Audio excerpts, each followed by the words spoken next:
And with that kind of heat that we saw earlier this week, that has been that potential to see that, but especially as we've seen that precipitation like we saw yesterday, and with the continued humidity, that does remain a concern. But the good news is we begin cooling off into the week ahead as we are seasonably cool and comfortable heading into tomorrow, especially even compared to today. And tonight, we still have that humidity sticking around, temperatures getting down into the low 60s for highs as skies stay mostly clear, but pretty comfortable, especially compared to the last few nights. That little bit of a breeze, though, will also be making things feel pretty nice heading into tonight and even into our day tomorrow. So if you're heading out to the Lee County Fair tomorrow's the last day. We'll have a beautiful day in store, or any outside plans that you have for tomorrow. A little bit of a cool start. We'll still be in the 60s at around 7, but we'll still be in the 70s as we head into the afternoon.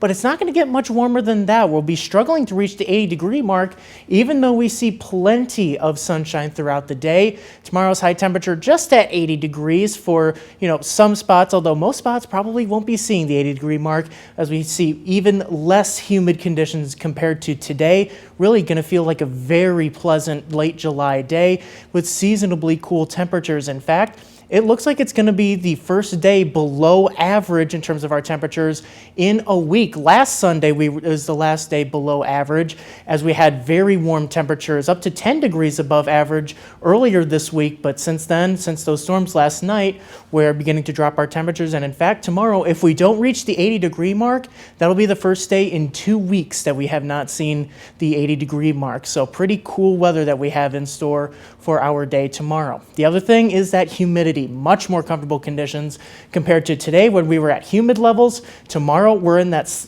comfy to slightly humid range, which is where we sit for most of the beginning of the week. But then towards the middle of the week, we begin to see that humidity creeping back in as we have temperatures beginning to warm back up. So in time for just in time for Stuff the Bus, I should say, heading into Wednesday. So if you're heading out, to be with us to get those kids their school supplies, we'll have a very beautiful day. Partly cloudy skies overhead, temperatures in the middle 80s. So if you want to help us out, you have plenty of good weather to, head outside and maybe help us just get those kids ready as they get set off for school later on in August.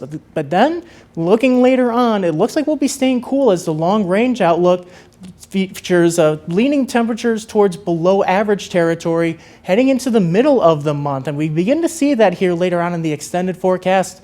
But really, in the meantime, we warm things up into the middle and potentially upper 80s. Do see some chances for showers and thunderstorms into Thursday. We'll keep an eye on those, but really a very dry week up ahead. And in the most accurate 10-day forecast, we see that trend continuing. Mostly dry conditions, and as you can see there towards the end of that extended forecast, seeing cooler than average temperatures potentially lingering into the first weekend of August, Ethan.